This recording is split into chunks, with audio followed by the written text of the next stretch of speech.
ഹരി ഓം. എല്ലാവർക്കും നമസ്കാരം. യമധർമ്മൻ പറയുന്നു, സകല ഏടാകൂടങ്ങളും ചെയ്തത് സൃഷ്ടികർത്താവായിട്ടുള്ള ബ്രഹ്മാവാണെന്നാണ്. കാരണം മൂപ്പരാണ് ഈ വേണ്ടാധീനത്തിനൊക്കെ കാരണമായി തീർന്ന ആൾ.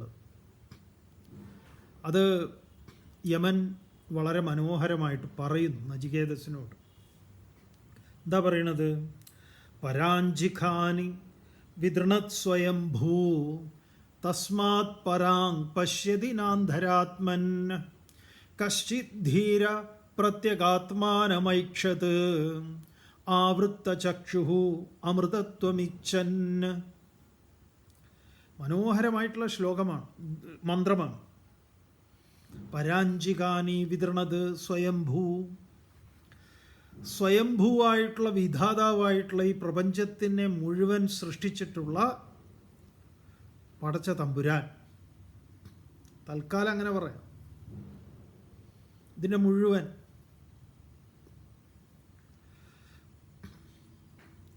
എങ്ങനെയാണ് സൃഷ്ടിച്ചത്? പരാഞ്ചികാനി വിതൃണത്. നമ്മുടെ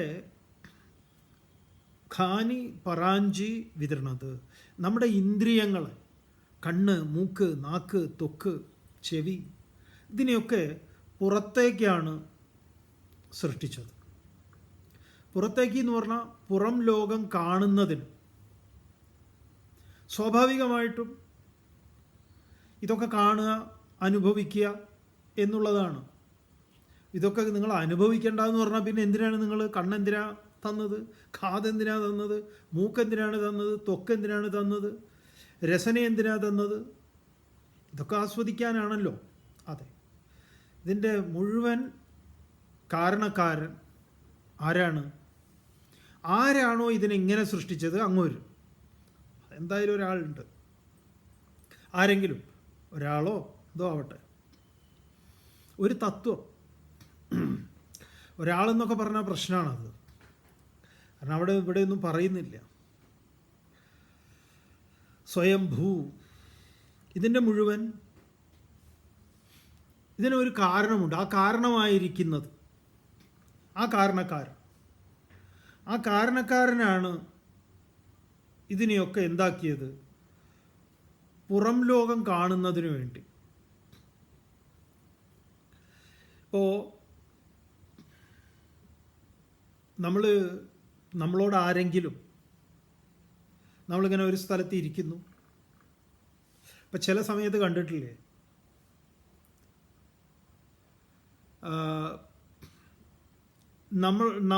നമുക്ക് അനുഭവങ്ങളുണ്ട് ഒരുപാട്. കാരണം നമുക്കിത് അനുഭവം ഉണ്ട് എന്ന് പറയാൻ കാരണം നിങ്ങൾക്കിത് പറയുമ്പോൾ മനസ്സിലാവും. ഇപ്പോൾ എയർപോർട്ടിലോ അവിടെയൊക്കെയാണ് കൂടുതലും ഇങ്ങനെ ഉണ്ടാവാറ്. അപ്പം നമ്മുടെ ഈ ഫ്ലൈറ്റ് എങ്ങോട്ടാണ് പോണത്? മലയാളികൾ എല്ലായിടത്തും ഉണ്ടാവുമല്ലോ, പ്രത്യേകിച്ച് ഇന്ത്യയിലേക്കൊക്കെയുള്ള ഫ്ലൈറ്റ്. അതിപ്പോൾ ലോകത്തിൻ്റെ ഏത് ഭാഗത്തു നിന്നാണെങ്കിലും. അപ്പോൾ പ്രത്യേകിച്ച് പുറത്തൊക്കെ പോകുന്ന സമയത്ത് നമുക്കറിയാം, ആ ഗേറ്റിൻ്റെ മുന്നിൽ ഇന്ത്യൻ ഫ്ലൈറ്റാണെങ്കിൽ ഇന്ത്യക്കാരൊക്കെ ഉണ്ടാവും. ഏത് രാജ്യത്താണെങ്കിലും. അപ്പോൾ നമ്മളവിടെ ഇങ്ങനെ ഇരിക്കുമ്പോൾ ഇപ്പോൾ ഒരു ഭാര്യയും ഭർത്താവും അവിടെ ദൂരെ അവിടെ ഇരിക്കുന്നുണ്ടാവും. അപ്പോൾ നമ്മളിങ്ങനെ വെറുതെ ആളുകളെയൊക്കെ ഇങ്ങനെ നോക്കുമല്ലോ, പരിചയമുള്ളവരെ. ചിലർ അടുത്ത് വന്ന് പരിചയപ്പെടും. സ്വാമി എവിടെ പോയതാ, എന്തായതാന്നൊക്കെ ചോദിക്കും. അപ്പോൾ ചിലപ്പോൾ ഭർത്താവ് ഭാര്യയോട് പറയുന്നുണ്ടാവും, അവിടെ സ്വാമി ഇരിക്കുന്നുണ്ട്, സ്വാമി നായിക്കൊള്ളുന്നില്ല, വല്ല ഷിബുന്നോ എന്തെങ്കിലുമൊക്കെ ആയിരിക്കാം. എന്തെങ്കിലും ചിലപ്പോൾ പരിഹസിക്കുന്നതായിരിക്കും. എന്തോ നമ്മളത് കണക്കാക്കാറില്ല, നമ്മൾ പറയുക. അപ്പോൾ ഇദ്ദേഹം തന്നെ ഇവരോട് പറയും, നോക്കണ്ട അങ്ങോട്ട്.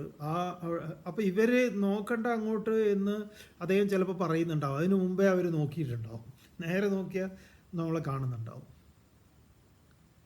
അപ്പോൾ നമ്മൾ ചിലപ്പോൾ ചിരിച്ചാൽ അതിന് പ്രതികരിക്കുന്നവരും പ്രതികരിക്കാത്തവരും ഉണ്ട്. അപ്പോൾ എന്താ പറഞ്ഞു വരുന്നതെന്ന് പറഞ്ഞാൽ, ഭർത്താവ് ഭാര്യയോട് പറയുന്നു, അല്ലെങ്കിൽ ഭാര്യ ഭർത്താവിനോട് പറയുന്നു, ദേ അവിടെ അയാൾ നിൽക്കുന്നുണ്ട്, നോക്കല്ലേ, ഇപ്പം അങ്ങോട്ട് നോക്കല്ലേ എന്ന് പറഞ്ഞാൽ ആദ്യം അവരങ്ങോട്ട് നോക്കും. പുറകിലായിട്ടാണ്, തിരിഞ്ഞു നോക്കണ്ട എന്ന് പറഞ്ഞാലും അവർക്ക് തിരിഞ്ഞിട്ടില്ലെങ്കിൽ കഴുത്ത് വേദനയാവും. ചെയ്യരുത് എന്ന് പറഞ്ഞാൽ നമുക്കത് ചെയ്യണം. നമ്മളെപ്പോഴും എന്താ പറയുക, നമ്മുടെയൊക്കെ പല വഴിയോരങ്ങളിൽ ഇവിടെ മൂത്രമൊഴിക്കരുത് എന്ന് ഒരു ബോർഡ് ആരെങ്കിലും അതിൻ്റെ മുകളിൽ എഴുതി വെച്ചാൽ അപ്പം തോന്നും, ഇവനാരടാ ഇതൊക്കെ പറയാൻ, എന്നാ ഒഴിച്ചിട്ട് തന്നെ കാര്യം. അപ്പം വരും, ഇവിടെ തുപ്പരുത്, ഇവിടെ ചപ്പ് ചവറുകൾ ഇടരുത്.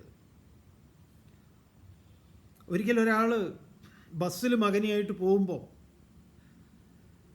ഈ അച്ഛൻ മോനോട് പറയാ, എടാ കൈ പുറത്തിട്, തല പുറത്തിടുന്നു. ബസ്സുകളൊക്കെ ചീറി പാഞ്ഞു വരുമ്പോൾ പുറത്തുനിന്ന് കൈ പുറത്തിട്, തല പുറത്തിട് എന്ന് പറയുക.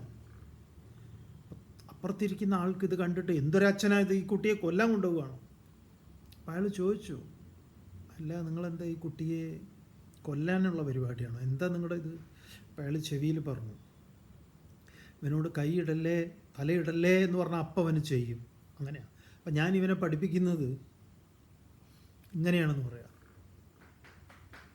പണ്ടൊരാൾ നായക്ക് ട്രെയിനിങ് കൊടുത്തതുപോലെയാണ്. ഇപ്പോൾ ഒരു നായയെ മേടിച്ചുകൊണ്ട് വന്ന് ട്രെയിനർക്ക് ട്രെയിനിങ് കൊടുക്കാൻ കാശ് കൊടുക്കണം. അപ്പോൾ മൂപ്പർ വിചാരിച്ചു ഞാൻ തന്നെ കൊടുക്കാം ട്രെയിനിങ്. അപ്പോൾ 3 പ്രാവശ്യം കുരച്ചാലേ ഫുഡ് കിട്ടുള്ളൂ.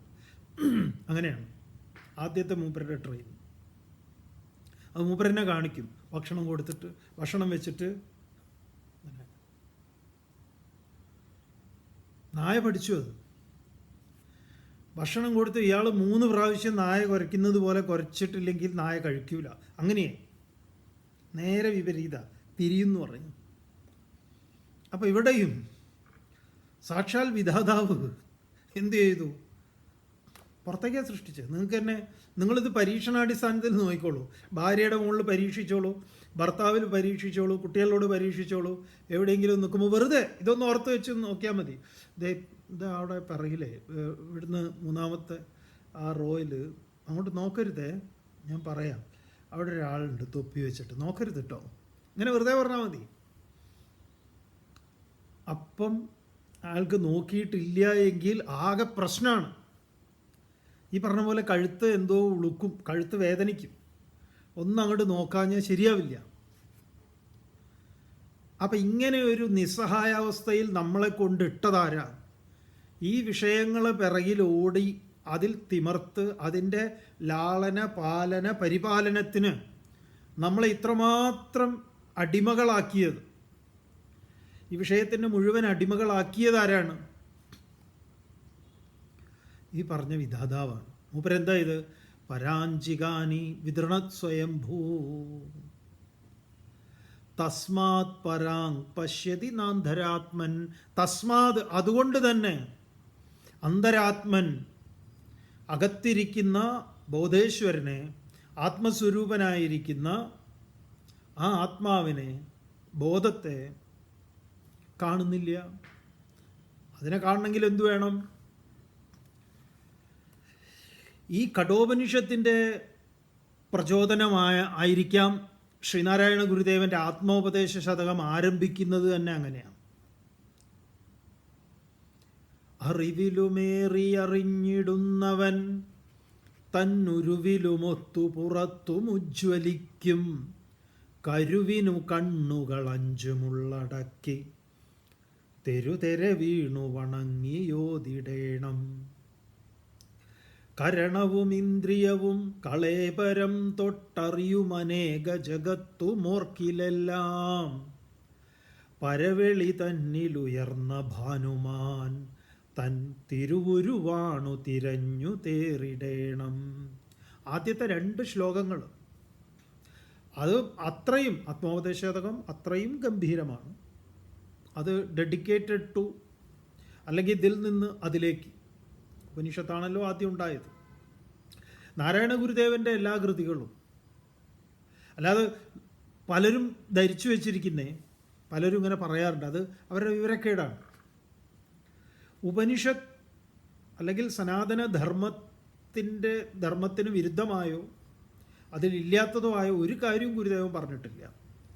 ഗുരുദേവൻ കുറേയും കൂടെ ലളിതവും സ്പഷ്ടവും മനോഹരവുമായി പറഞ്ഞിട്ടുണ്ട്. അതിപ്പോൾ ആരും പറയാത്ത വിധത്തിൽ ലാളിത്യത്തോടു കൂടി പറഞ്ഞിട്ടുണ്ട്.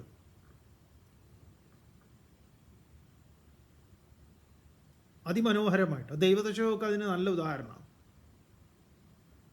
അപ്പം അദ്വൈതം പറയേണ്ടടുത്ത് ദ്വൈതവും എല്ലാം പറഞ്ഞു ഒറ്റയടിക്ക് പറയുമല്ലോ. നീയല്ലോ സൃഷ്ടിയും സ്രഷ്ടാവായതും സൃഷ്ടിജാലവും, നീയല്ലോ ദൈവമേ സൃഷ്ടിക്കുള്ള സാമഗ്രിയായതും, നീ സത്യം ജ്ഞാനമാനന്ദം, നീ തന്നെ വർത്തമാനവും ഭൂതവും ഭാവിയും വേറല്ല, ഓതും മൊഴിയുമോർക്കിൽ നീ, അകവും പുറവും തിങ്ങും മഹിമാവാർന്ന നിൻപദം, പുകഴ്ത്തുന്നു ഞങ്ങളങ്ങ് ഭഗവാനെ ജയിക്കുക. സനാതനധർമ്മത്തിൻ്റെ ഈ ഉപനിഷത്തിനെയൊക്കെ കാച്ചി കുറുക്കി അത്യന്തം ലളിതം, ഇനി അങ്ങോട്ട് ലളിതമാവാനില്ല, അതേസമയത്ത് ഗഹനം, അത്യന്തം ഗഹനവും. ഈ ലാളിത്യവും ഗഹനതയും രണ്ടും സമ്മേളിക്കുന്നതാണ് ഗുരുദേവ കൃതികളിൽ എല്ലാറ്റിലും. അപ്പം ഈ അവിടെ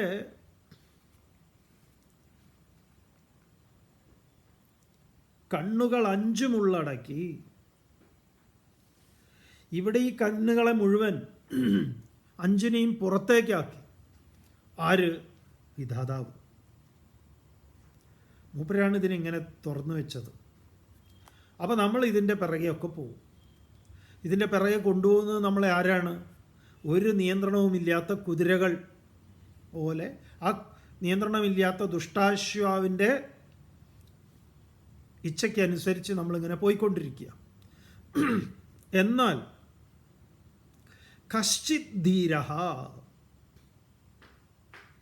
ഒരു ധീരൻ,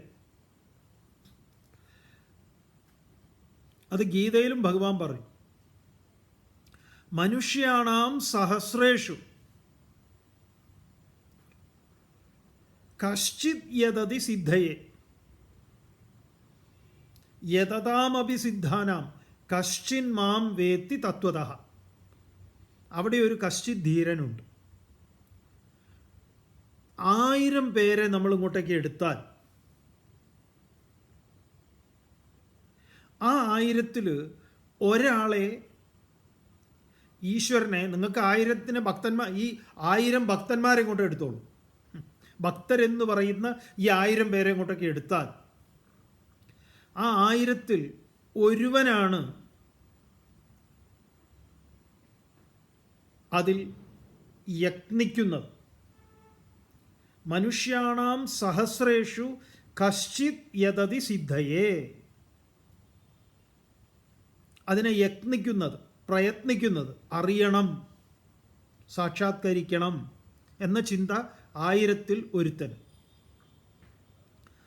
യതതാമപി സിദ്ധാന, അങ്ങനെയുള്ള ഒരുത്തനിൽ കുറേ എണ്ണത്തിനെ കൂട്ടിയാൽ, അങ്ങനെ ഒരുപാടൊന്നും കൂട്ടാനുണ്ടാവില്ല, എന്നാലും യതതാമപി സിദ്ധാന, ആ യത്നിക്കുന്ന കൂട്ടത്തിൽ കശ്ചിൻ മാം വേത്തി തത്വതഃ, എന്നെ അറിയുന്നത്, അതും കൃത്യമായി താത്വികമായി അറിയുന്നത് ഒരുത്തൻ. അപ്പം ഇത് വലിയൊരാൾക്കൂട്ടം. ചിലർ നമ്മുടെ യൂട്യൂബിലൊക്കെ കമൻ്റ് ഇടാറുണ്ട്, എന്തുകൊണ്ടാണ് ഇത് ഒരുപാട് പേര് കേൾക്കാത്തത്? അതെങ്ങനെ കേൾക്കുക? ഇതാണ് അതിൻ്റെ ഉത്തരം. ഇത് ഭയങ്കര ലൈക്ക്, ഷെയർ, ഇതിങ്ങനെ വൈറലൊക്കെ ആവുക എന്നുണ്ടെങ്കിൽ പേടിക്കണം, ഇതിലെന്തോ കുഴപ്പമുണ്ട്. ഇത് ഗീതയ്ക്ക് വിരുദ്ധമാണ്, ധർമ്മശാസ്ത്രത്തിന് വിരുദ്ധമാണ്. ഇത് ഇത്രയും ആളുകൾ കേൾക്കുന്നതന്നെ വലിയ അത്ഭുതമാണ്.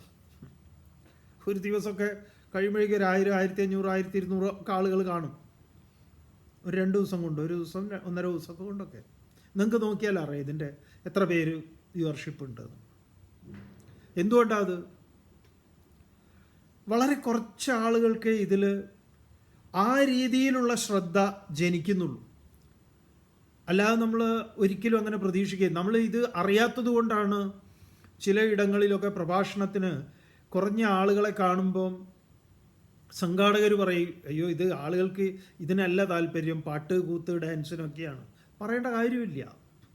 അങ്ങനെ ആളുകളെ ചിലരുണ്ട്, ആളുകളില്ലാത്തതിന് വിമർശിക്കും ആൾക്കാർ. നിങ്ങൾക്ക് എന്താ വേറെ പണിയൊന്നുമില്ല, ഇതൊന്നും കേൾക്കണ്ടേ, എന്താണ് അങ്ങനെ കൊങ്ങനെ. അത് ഈ ധർമ്മശാസ്ത്രം കൃത്യമായി ബോധിക്കാത്തത് കൊണ്ടാണ്. അപ്പം നിങ്ങൾ ഈ ഭഗവത്ഗീത പോലുള്ള ഉപനിഷത്ത് പോലുള്ള ഗ്രന്ഥങ്ങളിലെ ഇതിൻ്റെ സ്വഭാവം ഇന്നതാണ് എന്ന് പറഞ്ഞിരിക്കെ അതിനെതിരെ ചിന്തിക്കുകയും പ്രവർത്തിക്കുകയും ചെയ്യുന്നത് കഷ്ടമായിട്ടുള്ള കാര്യമല്ലേ? അപ്പോൾ ഇവിടെ തന്നെ പറയുന്നത് നോക്കൂ, പരാഞ്ചികാനി വിതരണത് സ്വയംഭൂ തസ്മാത് പരാങ് പശ്യതി ന അന്ധരാത്മൻ. നമ്മുടെ RC ഓണറെ, ഈ രഥമാകുന്ന വാഹനത്തിൻ്റെ ഉടമസ്ഥനെ അറിയാൻ RC ബുക്ക് ഒന്ന് മറിച്ച് നോക്കി ഇതിൻ്റെ ഓണർ ആരാണ്, സിംഗിൾ ഓണർ ആണോ അതോ ഓണർഷിപ്പ് മാറിയിട്ടുണ്ടോ ഒക്കെ ഒന്ന് അറിയണ്ടേ? അങ്ങനെ അറിയാൻ താല്പര്യരാവുന്നവർ എത്ര പേരാ? കശ്ചിത്, ഒരുത്തൻ. അപ്പോൾ ഇവിടെ കശ്ചിത് അവൻ്റെ പേരാണ് ധീരൻ എന്ന് പറയും. കശ്ചിത് ധീര. ഈ ധീരൻ എന്ന് പറഞ്ഞാൽ വിഷയങ്ങളിൽ നിന്ന് ഇന്ദ്രിയങ്ങളെ പിൻവലിക്കുന്നവനെ. അതുകൊണ്ട് ഇവിടെ ആ വാക്ക് ഉപയോഗിക്കുന്നതുകൊണ്ടാണ് ശങ്കര ഭഗവത്പാദരെ പോലുള്ളവർ ധീരന് ആ വ്യാഖ്യാനം നൽകുന്നത്. വിഷയേഭ്യ ദിയം രാതി ഇതി ധീര. വിഷയങ്ങളിൽ നിന്ന്, ശബ്ദസ്പർശരസരൂപ ഗന്ധാദികളിൽ നിന്ന് ഇന്ദ്രിയങ്ങളെ പിൻവലിക്കുന്നവൻ. ഭഗവത്ഗീതയിൽ കൂർമോങ്കാനീവ സർവശഃ,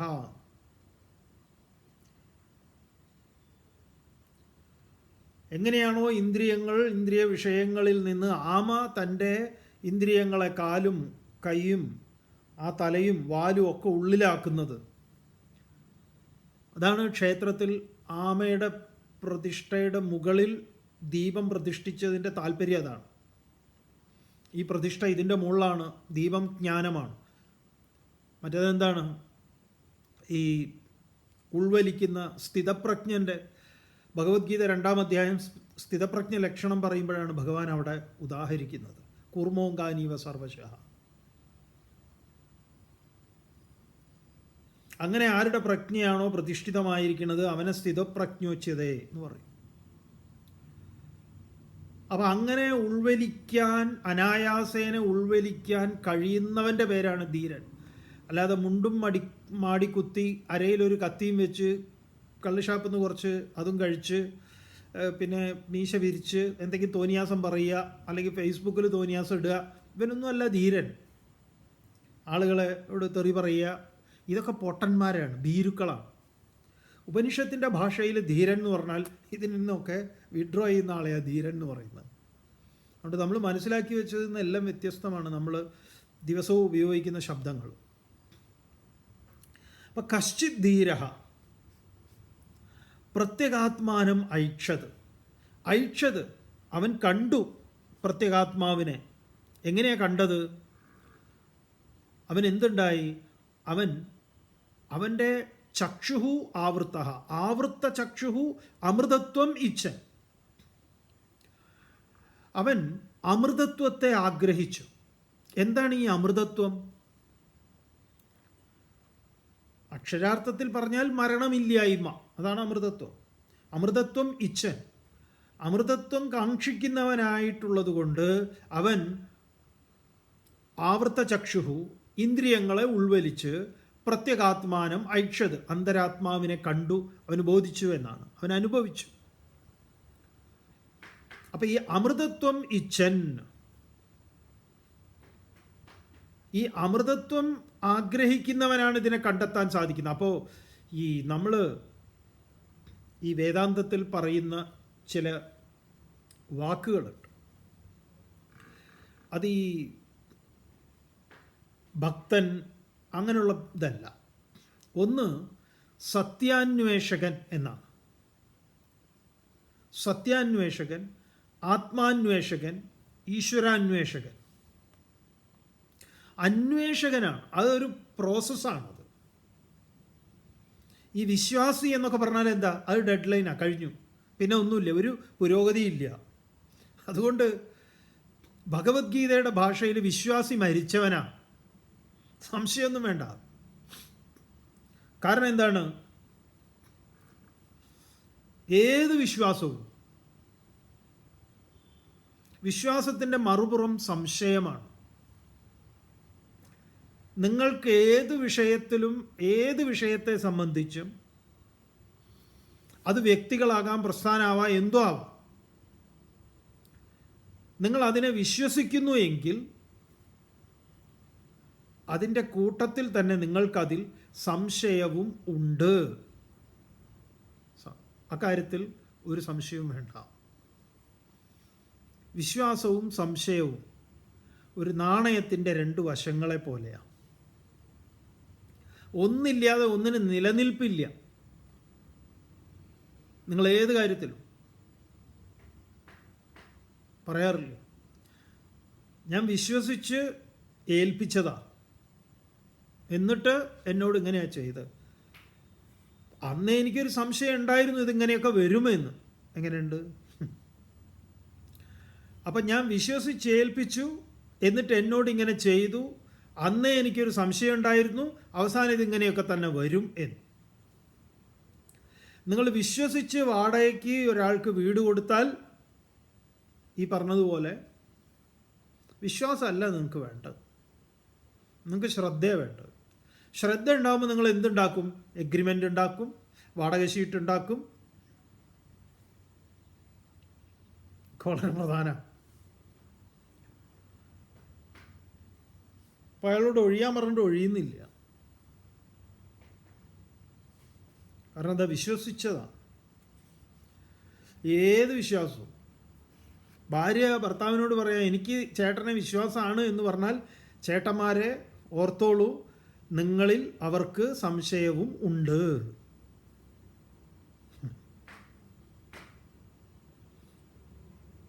മറിച്ച് എന്താ വേണ്ടത്? ശ്രദ്ധ. ശ്രദ്ധ ഉണ്ടെങ്കിൽ നമ്മുടെ എല്ലാ കാര്യത്തിലും എന്തുണ്ടാവും? അന്വേഷണം ഉണ്ടാവും. ശ്രദ്ധയിൽ നിന്ന് അന്വേഷണം ഉണ്ടാവുന്നു.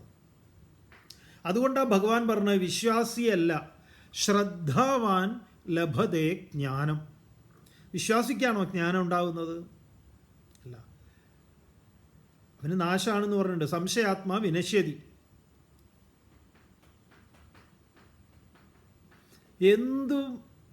ഏത് മണ്ടത്തരവും നിങ്ങൾക്ക് വിശ്വസിക്കാം.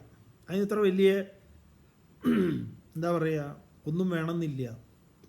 ആളുകൾ എന്തൊക്കെ വിശ്വസിക്കുന്നു, പൊട്ടത്തരങ്ങൾ, എന്തൊക്കെ മണ്ടത്തരങ്ങൾ.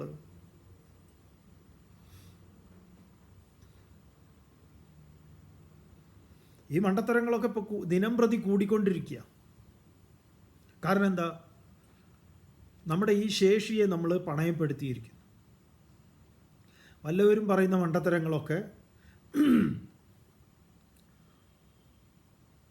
വിഴുങ്ങുകയാണ്, തൊണ്ട തൊടാതെ വിഴുങ്ങുക എന്ന് പറയും. അപ്പം ഈ സത്യാന്വേഷണം, ആത്മാന്വേഷണം, ഈശ്വരാന്വേഷണം, അവിടെ എന്താണ്? അവിടെ ശ്രദ്ധ ഉണ്ടാവുന്നുണ്ട്. അതിൽ നിന്നാണ് ഈ അന്വേഷണം ഉണ്ടാവുന്നത്. അപ്പോൾ അമൃതത്വം ഇച്ഛൻ. അപ്പോൾ ഒരാൾ അമൃതത്വം ആഗ്രഹിക്കുന്നു. എന്താണ് അമൃതത്വം? ഈ പഞ്ചാമൃതം പോലത്തെ എന്തോ ഒരു ലേഹ്യം ഇങ്ങനെ വാരി കഴിക്കണ സാധനമാണോ? മരണമില്ലായ്മ എന്നാണ് അമൃതത്വം. അപ്പോൾ മരണമില്ലായ്മ ഒരാൾ ആഗ്രഹിക്കുന്നത് ഈ എൻ്റെ ഭൗതിക ശരീരത്തിന് ഒരു നാശം ഉണ്ടാവരുത് എന്നതാണോ നിങ്ങൾ കരുതുന്നത്? അതാണെങ്കിൽ അത് വലിയ ഹിമാലയൻ മണ്ടത്തരാണ്. സൂര്യനും ചന്ദ്രനും നക്ഷത്രങ്ങളും ഉൾപ്പെടുന്ന ഈ ഗാലക്സിയിലെ ഒരുമാതിരിപ്പെട്ട എല്ലാറ്റിനും എന്തുണ്ട്? വൃദ്ധിക്ഷയങ്ങളുണ്ട്. അതിന് ഈ അവസ്ഥാഭേദങ്ങളുണ്ട്. അസ്ഥി ജായതേ വർദ്ധതേ വിപരീണമതേ അപക്ഷീയതേ വിനശ്യതി. ഈ ഷഡ്വികാരങ്ങൾക്ക് വിധേയമാണ് ഈ പ്രപഞ്ചത്തിലെ നാമരൂപാദികളെല്ലാം. അത് മാറ്റമില്ലാത്ത സത്യമാണ്. അതിനെതിരായിട്ടുള്ള പരിപാടിയല്ല ഈ അമൃതത്വം ഇച്ഛൻ എന്ന് പറയുന്നത്. അപ്പോൾ അമൃതം എന്ന് പറഞ്ഞാൽ നമൃതം, മാറ്റം ഇല്ലാത്തത്.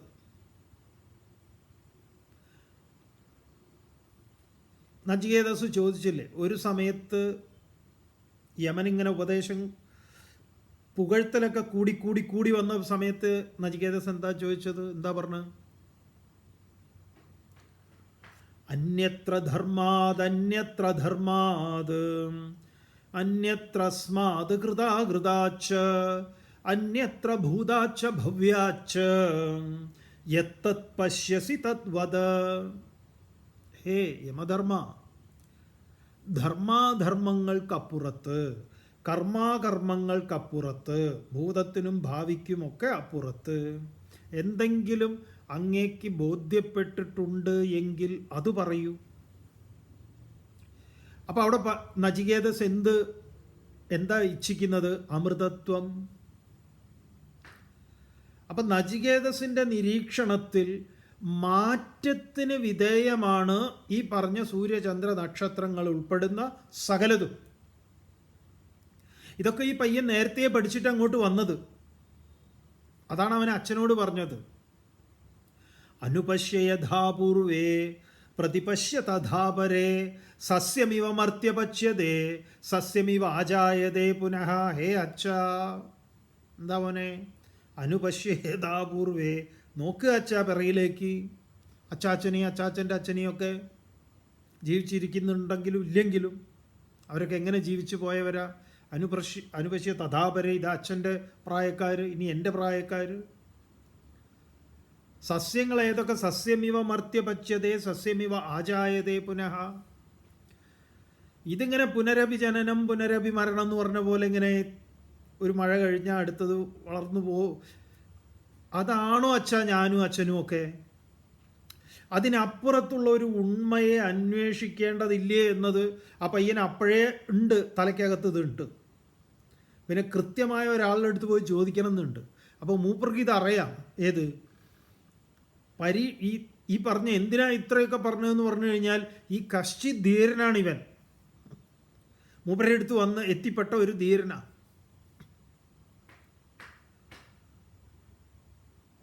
അപ്പോൾ എന്താണ് ഈ ധീരതയുടെ മാനദണ്ഡം?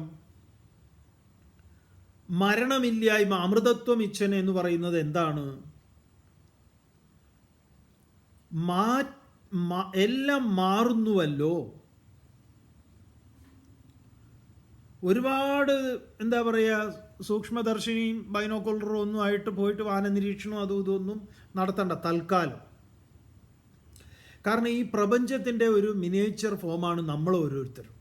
നമ്മളിൽ ഏറ്റവും സൂക്ഷ്മ രൂപത്തിലും ഒക്കെ ഇരിക്കുന്നതിൻ്റെ ഒരു എന്താ പറയുക, ഒരു മൈക്രോകോസവും ഒരു മാക്രോകോസവും, വ്യഷ്ടി സമഷ്ടി, ഇതൊക്കെ തന്നെയാണ്. ഈ പുറത്തിരിക്കുന്ന 5 മഹാഭൂതങ്ങൾ തന്നെ അതുകൊണ്ടാണ് നമ്മളീ സൃഷ്ടിച്ചത്. ഏറ്റക്കുറച്ചിലുകൾ ഉണ്ടാവും, ഷേപ്പിന് വ്യത്യാസമൊക്കെ ഉണ്ടാവും, അത്രയേ ഉള്ളൂ.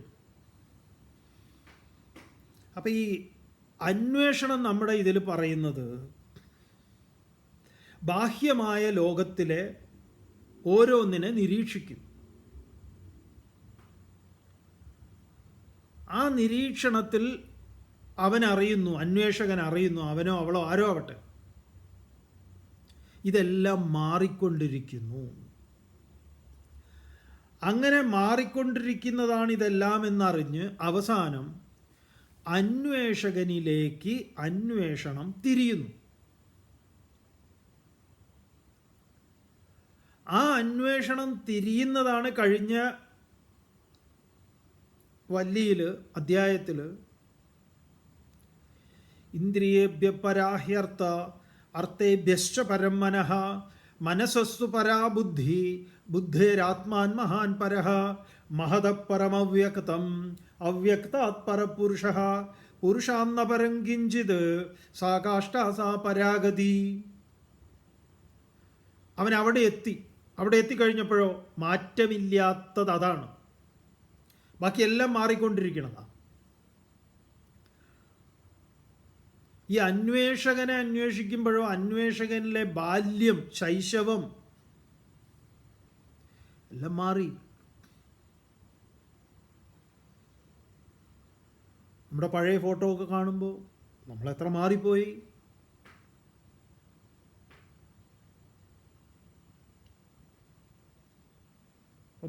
ശൈശവം പോയി, ബാല്യം വന്നു, അതുപോയി, കൗമാരം വന്നു, അതുപോയി, യൗവനം വന്നു, അതുപോയി, മധ്യാവസ്ഥ വന്നു, അതുപോയി, വാർദ്ധക്യം വന്നു, ഇനി അതും പോവും. അപ്പം ഇതെല്ലാം മാറ്റത്തിന് വിധേയമാണ്. അപ്പം മാറാത്തത് എന്താണ്?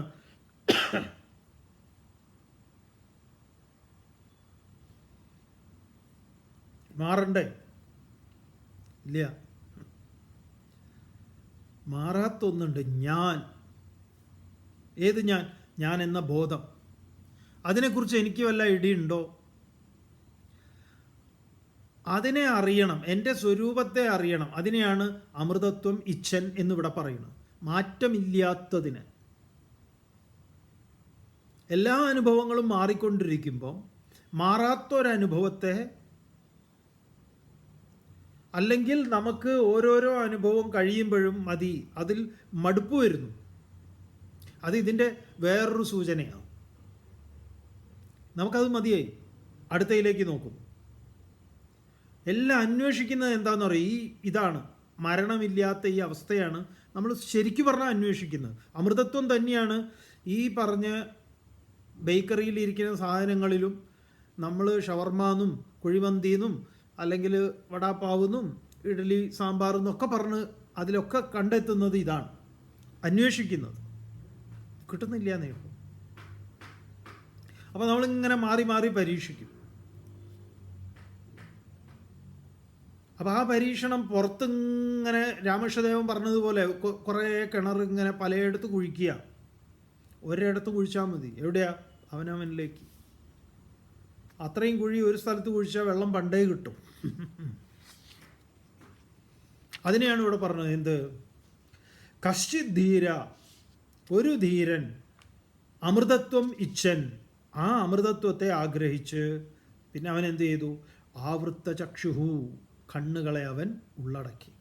ആ കണ്ണുകളെ ഉള്ളടക്കുന്നതിനെയാണ് നേരത്തെ പറഞ്ഞിട്ടുള്ള ഇന്ദ്രിയേഭ്യ പരാഹ്യർത്ഥ അർത്ഥേഭ്യശ്ച പരം മനഃ മനസസ്തു പരാബുദ്ധി ബുദ്ധേരാത്മാൻ മഹാൻ പരഃ മഹതപരം അവ്യക്തം അവ്യക്താത് പരപുരുഷ പുരുഷ എന്ന പരം കിഞ്ചിത് സാ കാഷ്ട സാ പരാഗതി എന്നോ ഒരു വിധത്തിൽ കുറച്ചും കൂടെ വ്യത്യസ്തമായി ഈ പുറത്തേക്കുള്ള ഇവൻ്റെ പോക്കിനെ കുറിച്ചാണ് ആ രഥകൽപ്പനയിലൂടെ പറഞ്ഞത്. ആത്മാനം രഥിനം വിദ്ധി ശരീരം രഥമേവത്തു ബുദ്ധിം തു സാരഥിം വിദ്ധി മനഃപ്രഗ്രഹമേവച ഇന്ദ്രിയാണി ഹയാനാഹുഹു വിഷയാൻ തേഷു ഗോചരാൻ ആത്മേന്ദ്രിയ മനോയുക്തം ഭോക്തേത്യാഹുർമനീഷിണ. ഇങ്ങനെ പുറത്തേക്ക് ഓടുന്ന ഒരു നിസ്സഹായനായ ഒരുത്തൻ, അവിടെ ഒരു അവിജ്ഞാതൻ എന്ന് പറഞ്ഞ ആത്മസ്ഥാനീയനായ ഒരു സുഹൃത്ത് അവിടെ ഉള്ളിലുണ്ട്. അവനെക്കുറിച്ച് യാതൊരു ഗൗനിക്കലും ഇല്ല. പക്ഷെ ഒരു ധീരന് അവനുമായിട്ട് സംവദിക്കണം, അവനെ ഒന്ന് അറിഞ്ഞ് അനുഭവിക്കണം എന്ന് ഒരാഗ്രഹമുണ്ടായി. അവനത് അനുഭവിക്കുകയും ചെയ്തു. എങ്ങനെ? അവൻ ഈ ഇന്ദ്രിയങ്ങളെ ഉൾവലിച്ച്. ഇതാണ് ഇത് വന്നു കഴിഞ്ഞാൽ നമുക്കിങ്ങോട്ട് മുന്നോട്ട് പോകാൻ പറ്റുള്ളൂ. തുടർന്ന് രണ്ടാമത്തെ മന്ത്രത്തിൽ പറയുന്നു. ഇത് 2-ാം അധ്യായത്തിൽ 1-ാം വല്ലിയിൽ 2-ാമത്തെ മന്ത്രം. പരാചകാമാനനുയന്തി ബാലഃ തേ മൃത്യോര്യന്തി വിദതസ്യ പാശം അധ ധീരാ അമൃതത്വം വിദിത്വാ ധ്രുവം അധ്രുവേഷ്വ ന പ്രാർത്ഥയന്തേ.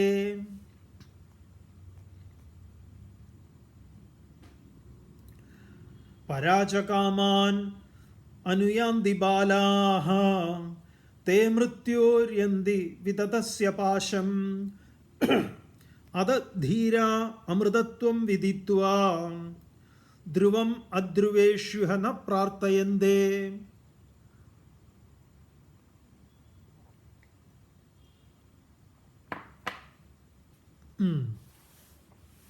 പരാചകാമാൻ അനുയന്തി ബാലാഹ. ഈ ഉപനിഷത്ത് ഉപയോഗിക്കുന്ന ഒരു വാക്കാണ്, വളരെ മൈൽഡായിട്ട്. ബാലാഹ, ബാലന്മാർ, അവിവേകികൾ, കുട്ടിയാണ്. എന്താണ്? ബുദ്ധി ഉറച്ചിട്ടില്ല എന്ന് പറയാം. സംഭവം കുട്ടി, അക്ഷരാർത്ഥത്തിലെ കുട്ടികളെക്കുറിച്ചാണോ പറയുന്നത്? അല്ല, അക്ഷരാർത്ഥത്തിലെ കുട്ടികളല്ല. ഇവർക്കെന്താണ്?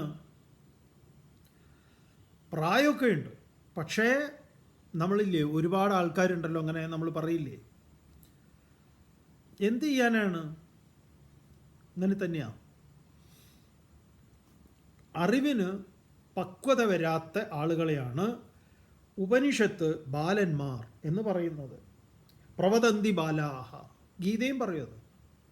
ഇത് അറിവ് പക്വതയില്ലാത്തവർ പറയുന്നു എന്നാണ്, അല്ലാതെ കുട്ടികൾ പറയുന്നു എന്നല്ല. ബാലാഹ പരാചകാമാൻ അനുയന്തി. ഈ കുട്ടികളെപ്പോലെ ഇവരെന്താണ്? ഈ കാമനകളുടെ പിറകെ ഓടുന്നു. അനുയന്തി, പിന്തുടരുന്നു. തേ, അവർ, ഈ ബാലാഹ, അവര് വിദതസ്യ മൃത്യോഹോ പാശം,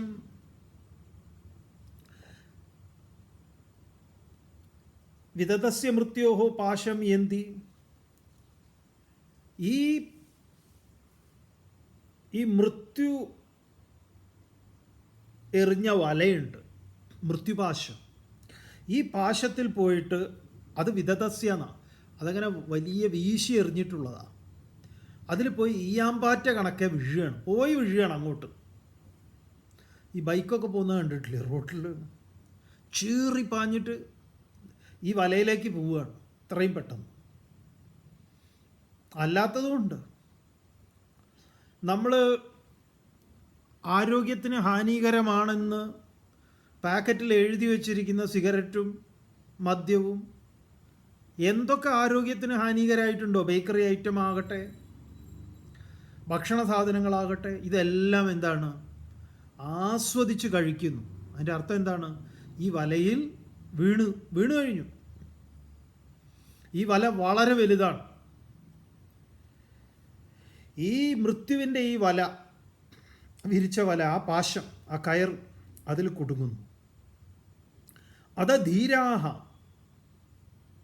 അതുകൊണ്ട് ധീരന്മാർ അമൃതത്വം വിദിത്വ, അമൃതത്വം, മാറ്റമില്ലായ്മയെ, മരണമില്ലായ്മയെ വിദിത്വ, ബോധിച്ചിട്ട്, വിവേചിച്ചറിഞ്ഞിട്ട്. കാരണം നചികേതസ് നേരത്തെ തന്നെ പറഞ്ഞു, ഇതൊക്കെ എന്താണ്? ഇതൊക്കെ താത്കാലികമാണ്. അതുകൊണ്ട് അങ്ങയുടെ ഈ പാട്ടും കൂത്തും, തവൈവ വാഹ തവ നൃത്യഗീതേ, ഇതൊക്കെ അങ്ങ് വെച്ചോളൂ. എനിക്കെന്താ വേണ്ടത്? പ്രേയസ്സല്ല, മറിച്ച് ശ്രേയസ്. നചികേതസ് വ്യക്തമാക്കിയിട്ടുണ്ട്. അങ്ങനെ ശ്രേയസ്സിനെ വരിക്കുന്ന ധീരന്മാർ. അവിടെ അമൃതത്വം വിധിത്വ, അമൃതത്വത്തെ വിവേചിച്ചറിഞ്ഞിട്ട്, അത് ശാശ്വതമാണെന്നറിഞ്ഞ്, മറ്റേത് താത്കാലികമാണെന്ന് അറിഞ്ഞ്. ഇഹ, ഇവിടെ ഈ ലോകത്തിൽ അധ്രുവേഷു ധ്രുവം ന പ്രാർത്ഥയന്തേ. അധ്രുവേഷു, അനിത്യങ്ങളായതിൽ ധ്രുവം ന പ്രാർത്ഥയന്തേ, നിത്യമായതിനെ കണ്ടെത്താൻ ആഗ്രഹിക്കുന്നില്ല, അതിലതിനെ പ്രാർത്ഥിക്കുന്നില്ല. ഇതാണ് വിവേകിയുടെ ലക്ഷണം. എന്താണ്? ഈ ചിലരെ, ഈ ചില സിനിമകളിലൊക്കെ നമ്മൾ ഈ തമാശ കണ്ടിട്ടുണ്ട്. ഈ മദ്യക്കുപ്പി, മദ്യം അവർ കഴിക്കാൻ വേണ്ടിയിട്ട് അവർ ഒരു കുളത്തിൻ്റെ കടവിലോ പുഴയുടെ തീരത്തോ അവിടെ എവിടെയോ ഇരുന്നിട്ടാണ് ഇത് കഴിക്കാൻ തുടങ്ങുക. അപ്പോൾ മറ്റവനോട് ചോദിക്കുക, വെള്ളം മേടിച്ചില്ലേ നീ? എന്തിനാ അത് വെള്ളം ഇവിടെ അങ്ങനെ ധാരാളം ഒഴുകുമ്പോൾ? അത് ശരിയാവില്ല, മിനറൽ വാട്ടർ ഇല്ലാതെ ഞാനത് കഴിക്കില്ല. എങ്ങനെയുണ്ട്? മറ്റവൻ പറയാം, ഇത് ഏത് വെള്ളം കൂട്ടിയാലും ഇതിനെന്താ എന്ന്. അത് കുറച്ചുകൂടെ പ്രാക്ടിക്കലാവുന്നുണ്ട് അയാൾ. അപ്പം ചിലരിങ്ങനെയാണ്. വിഷമാണെങ്കിലും കുറച്ച് ക്വാളിറ്റിയുള്ള ബ്രാൻഡഡ് വിഷമേ മേടിക്കുള്ളൂ എന്ന് പറഞ്ഞ പോലെയാണ്. അപ്പം ഇവരെന്തില്ല, ഈ അധ്രുവേഷു ധ്രുവം ന പ്രാർത്ഥയന്തേ, ഈ അനിത്യമായതിൽ നിത്യമായതിനെ കണ്ടെത്താൻ വിവേകി ഒരിക്കലും ശ്രമിക്കില്ല. വിവേകിക്ക് അറിയാം, എന്തറിയാം, ഇതിൻ്റെ കാലാവധി ഇത്രയാണ്, ഇത് ഇന്നതാണ് തരിക എന്ന്. നമ്മൾ പലപ്പോഴും ഇങ്ങനെയാണ് ചില കാര്യങ്ങളിൽ നമ്മൾ ഈ പറഞ്ഞ പോലെ മിനറൽ വാട്ടർ അന്വേഷിക്കുന്നവരാണ്. മിനറൽ വാട്ടറിൻ്റെ അവസ്ഥ എന്താണെന്ന് നമ്മൾ നന്നായി മനസ്സിലാക്കി കഴിഞ്ഞാൽ നമുക്ക് തോന്നും ഇത് പൈപ്പ് വെള്ളം അതിലും നല്ലതെന്ന് തോന്നും. അപ്പോൾ വിവേകി അത് ചെയ്യുന്നില്ല എന്ന് പറയാം. തുടർന്ന് ഈ വല്യയിൽ ഈ അധ്യായത്തിൽ വരുന്ന അതിമനോഹരമായിട്ടുള്ള കുറേ മന്ത്രങ്ങളുണ്ട്. നമുക്കത് വരുന്ന ക്ലാസ്സുകളിൽ നാളെ പരിചയപ്പെടാം. ഓം പൂർണ്ണമദഃ പൂർണ്ണമിദം പൂർണ്ണാത് പൂർണ്ണമുദച്യതേ പൂർണ്ണസ്യ പൂർണ്ണമാദായ പൂർണ്ണമേവാവശിഷ്യതേ. ഓം ശാന്തി ശാന്തി ശാന്തി. ഹരി ഓം. ശ്രീ ഗുരുഭ്യോ നമഃ. ഹരി ഓം.